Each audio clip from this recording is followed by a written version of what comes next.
If you pick up many Wi-Fi networks from neighbors, is this multiplying the exposure? The more Wi-Fi networks you pick up, the more you're exposed, but even though you're picking it up, your computer is very sensitive at picking it up, so the fact that you're picking it up doesn't mean you're exposed to high levels. It just means your computer is sensitive to picking it up, but ideally you don't want to have Wi-Fi coming from your neighbors. My neighbors have Wi-Fi, and I contacted them and I told them that it was coming into my home, and I asked them if they could simply turn it off at night, and they accommodated me. One of my neighbors had a cordless phone that I was picking up, and I explained to them what the problems was, and I said, it's coming into my home, and they had young children, and I said, and your exposure is much higher than mine, and they got rid of the cordless phone. So, just be nice to your neighbors, share the information, and hopefully they'll cooperate. How do we prevent the computer blood situation? How do we protect our blood from the situation of the computer? Well, I don't know what part of the computer was causing me to have that reaction to my blood. I wasn't using it in a wireless mode. I was just using it. It was a Mac computer, and the screen was, a liquid crystal display. So I was using good technology, and I don't know why it did it. So I don't know how to protect myself from it as a result. And the final question is there any test for electromagnetic sensitivity? One of the areas of research that we're doing is to try to figure out how do we determine if someone is electrically hypersensitive. The blood test may work with some people as a diagnostic. Looking at the heart may work with a provocation as a diagnostic. We know that with diabetics, for people who are electrically sensitive, their blood sugar goes up, so once again you can provoke them by having them exposed to see if their blood sugar goes up, and it goes up within 10 to 15 minutes, so it's a very fast response. So that's what we're trying to do right now, is to figure out how do we diagnose people rather than just simply ask them a questionnaire to get information. And so that's basically what we're trying to do. Who would normally run a test like that? I'm sorry? Who would normally administer a test like that? Your doctor. Your doctor should be able to administer those tests if you go into your doctor's office. For electromagnetic sensitivity? Yeah, once they're educated. I know quite a few medical doctors now who are aware of it, concerned, and they're trying to figure out what kind of testing they can do. And to prick your finger and put it under a microscope is really quite simple to do. If it comes out positive, is that something by which you could have a basis for ABA? Yes. In the United States, the Americans with Disabilities Act can be interpreted for to be used as the to qualify somebody who's disabled because of a couple of diagnoses that are related to being EMF sensitive. And you'd have to meet with a doctor that is experienced in writing these letters, and then they would guide you. But it is a not an easy process to go through. But we know people who have been given disability and have diagnoses that are related to light sensitivity. I can't answer that question, but in Sweden they have a law where they recognize people who are electrically hypersensitivity. They determine they're functionally impaired. They don't call it a health condition. Functional impairment means you can't perform normal life, and there's a range of continuum of abilities. Peter Segerbach, the former Siemens engineer who Magda talked about, he's in the film that I made that we're selling at the back of the room.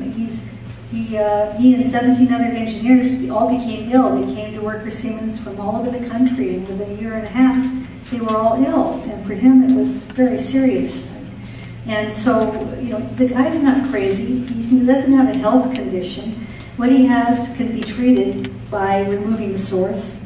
And so he lives out in the middle of nowhere in a house without electricity or heat.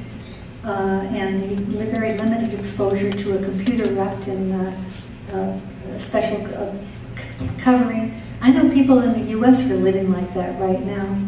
We don't want to think about these things, but there are people that are forced to be nomads, forced to live away from their families and live under very protected circumstances, and they need help, and their numbers are growing.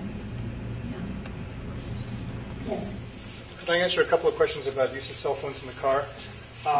You have to remember that with a couple of the carriers, if you are in an environment where you don't have good coverage and the number of antenna bars goes down, then the tower, which is monitoring the connection that you have, will tell the cell phone to actually boost the power output in terms of the power density that I could talk about.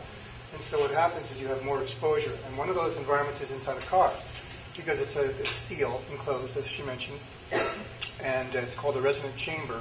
And so if you're on a call, as you go to your car, you open the door, and you get inside the car, whether you're stationary or moving, the cell tower said, where did you go? Boost your power. I can't see you as well or hear you as well. So your phone puts out more power, even if you're in the Bluetooth mode, because if clients ask me, well, what's the safe use of the Bluetooth in the car, and how can I be safe with this? And I say to them, what is the final device that is communicating with the cell tower? Is it something outside of the cabin, or is it your cell phone? And they say it's a cell phone sitting on the seat next to me, which communicates with a Bluetooth transmitter, which then puts the microphone and speakers through the car's radio. So this is the problem.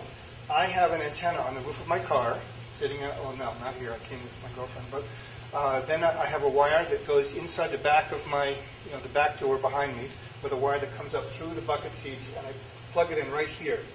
And you do still have models that are available with an antenna jack in the back, and then you can buy an antenna on the roof of your car from Antenna Wireless, which actually disables the onboard antenna here, so I have no exposure whatsoever in the car, and I use an air-tube earphone to my ear, and that's how I talk and I comply with the law here in California to be hands-free. And also there was a question about these Garmin Nuvis and some of these others. I measured that for a client, and there's quite a bit of exposure because that's transmitting from inside the cabin. So there are a lot of compromises that you have to make. I mean, we're in this bubble. That's where we are right now with time.